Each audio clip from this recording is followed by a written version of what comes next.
नमस्कार, SBT news पर मैं हूं आपके साथ आभा और आप देख रहे हैं राजस्थान की अब तक की खास खबरें फटाफट अंदाज में। निजी स्कूल फीस विवाद मामले में राजस्थान हाईकोर्ट ने आज फैसला सुना दिया है। कोर्ट ने फैसले में कहा है कि निजी स्कूल 28 अक्टूबर को की गई राज्य सरकार की सिफारिशों के अनुसार फीस ले सकेंगे। हाईकोर्ट के सीजे इंद्रजीत मोहंती की खंडपीठ ने यह अहम फैसला सुनाया है। राज्य सरकार ने पिछले दिनों हाईकोर्ट के निर्देश पर एक कमेटी का गठन किया था। उस कमेटी ने 28 अक्टूबर को अपनी सिफारिशें सौंपी थी। कमेटी की सिफारिशों में कहा गया था कि जो भी स्कूल ऑनलाइन पढ़ाई करवा रहे हैं वे ट्यूशन फीस का 70% हिस्सा बतौर फीस ले सकते हैं। राजस्थान की अशोक गहलोत सरकार ने अपने 2 साल पूरे कर लिए हैं। सीएम अशोक गहलोत ने 2 साल का कार्यकाल पूरा होने पर एक साथ कई ट्वीट कर न केवल सरकार की उपलब्धियां गिनाई हैं, बल्कि सुशासन देने का दावा भी किया है। गहलोत ने इस मौके पर राज्य प्रशासन, पुलिस और पूरी मशीनरी को सरकार की उत्तम स्वास्थ्य सेवाओं और राहत कार्यों के प्रति प्रतिबद्धता को पूर्ण करने में सहभागिता निभाने के लिए धन्यवाद भी दिया है। गहलोत ने अपने ट्वीट में कहा कि प्रदेश सरकार ने लोगों की आशाओं आकांक्षाओं को पूरा करने के लिए और प्रदेश की उन्नति चहुमुखी विकास के लिए उल्लेखनीय निर्णय लिए हैं। सभी के सहयोग से हम प्रदेश की प्रगति के नए अध्याय लिखते हुए सभी के जीवन में खुशहाली के लिए कार्य करते रहेंगे।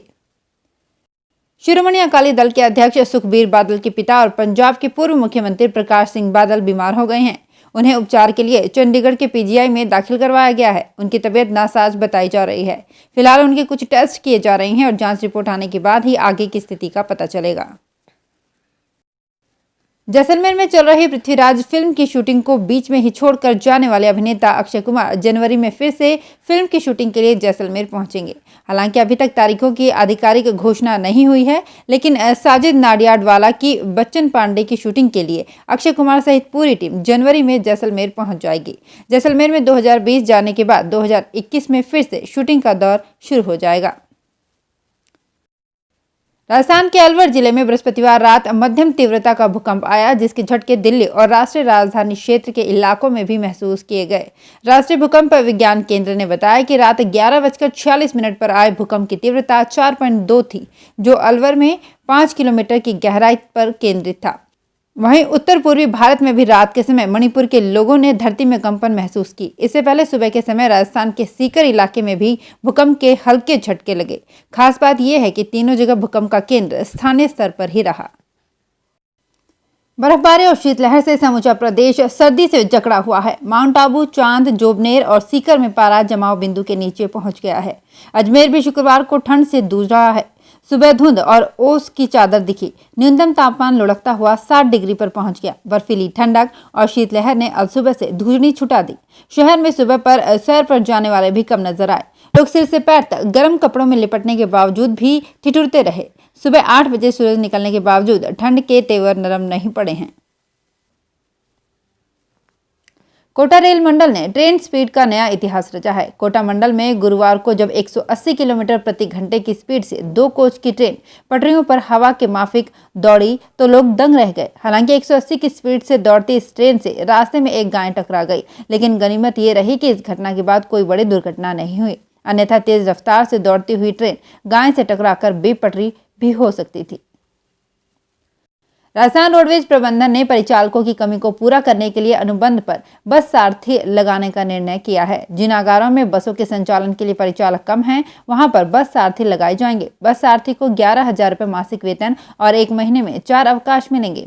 बस सारथी के लिए आवेदक 10वीं पास होना चाहिए। उसकी आयु 18 से 55 साल के बीच होनी चाहिए। आवेदक के खिलाफ आपराधिक मामला नहीं होना चाहिए। रोडवेज की ओर से पूर्व में डिफॉल्टर घोषित नहीं होना चाहिए। कोरोना के चलते 2020 में हज यात्रा निरस्त कर दी गई थी, लेकिन हज 2021 के लिए तैयारी शुरू कर दी गई है।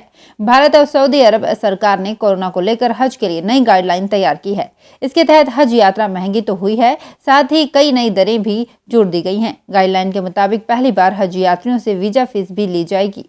वीजा फीस के तौर पर प्रत्येक हज यात्री को 500 सऊदी रियाल देना होगा। इस हिसाब से प्रत्येक हज यात्री से लगभग 9,500 रुपए अधिक लिए जाएंगे। हज के फॉर्म 10 जनवरी तक भरे जाएंगे। 11वीं शताब्दी में चौहान काल में अजमेर में इंद्रकोट, जिसे अब अंदरकोट कहा जाता है, में विग्रह राजफोर यानी कि बीसल देव संस्कृत पाठशाला स्थापित की गई। ये इमारत अपनी स्थापत्य कला और वैभव के चलते पूरे देश में मशहूर है। इसके प्रत्येक स्तंभ अलंकृत शैली में है। प्रत्येक कोने में चक्राकार एवं बांसुरी के आकार की मीनारें बनी हुई है। इसे अब 2.5 दिन के झोंपड़े के नाम से भी जाना जाता है। इमारत अब भारतीय पुरातत्व सर्वेक्षण विभाग के संरक्षण में है। दूर दराज से पर्यटक और जायरीन इसे देखने के लिए अजमेर आते हैं।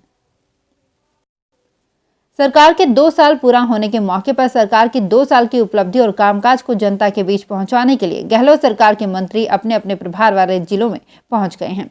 मंत्री आज और कल 2 दिन अपने प्रभार वाले जिलों में सरकार की 2 साल की उपलब्धियों के फोल्डर का विमोचन जारी करने के साथ ही आगामी 3 साल के कामकाज का रोड मैप भी जनता के सामने रखेंगे। कोरोना के चलते बड़े स्तर पर इस बार सरकार की ओर से आयोजन नहीं किए जा रहे हैं। राजस्थान के मुख्यमंत्री अशोक गहलोत करीब 10 महीने बाद शुक्रवार शाम दिल्ली आएंगे। शनिवार को कांग्रेस अध्यक्ष सोनिया गांधी की ओर से बुलाई गई पार्टी के शीर्ष नेताओं की बैठक में भाग लेंगे। सूत्रों ने बताया कि सोनिया ने अध्यक्ष पद के चुनाव और किसान आंदोलन को लेकर इस बैठक को 10 जनपद पर शनिवार सुबह बुलाई है। इसके लिए गहलोत जयपुर से शुक्रवार शाम 5 बजे विशेष विमान से रवाना होकर 6 बजे दिल्ली पहुंचेंगे। वे शनिवार सुबह बैठक में भाग लेकर शाम 4 बजे लौटेंगे। राजस्थान सरकार ने भले ही सरकारी अस्पतालों में उपचार और दवाओं सहित अधिकांश चिकित्सा सेवाओं को मुफ्त किया हुआ है, लेकिन हिंडौन जैसे मझोले कस्बे में भी अस्पताल में रोगियों को कुछ सुविधाओं के लिए शुल्क देना पड़ेगा।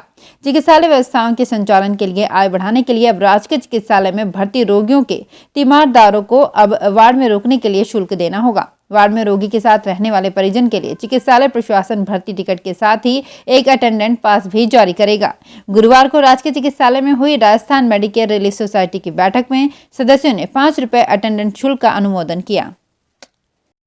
साल 2020 का अंतिम महीना बीतने वाला है। महर्षि दयानंद सरस्वती के सालाना परीक्षा फॉर्म का अता पता नहीं है, ना ही परीक्षा फॉर्म भरवाने वाली फॉर्म और ना ही कोई प्रक्रिया तय हुई है। अब जनवरी फरवरी में ही फॉर्म भरवाए जाने के आसार हैं।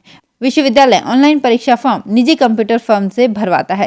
केवल साल 2016 को छोड़कर प्रशासन प्रतिवर्ष नवंबर दिसंबर के बीच परीक्षा फॉर्म भरवाता रहा है, लेकिन इस बार कोरोना संक्रमण से हालात विपरीत हैं।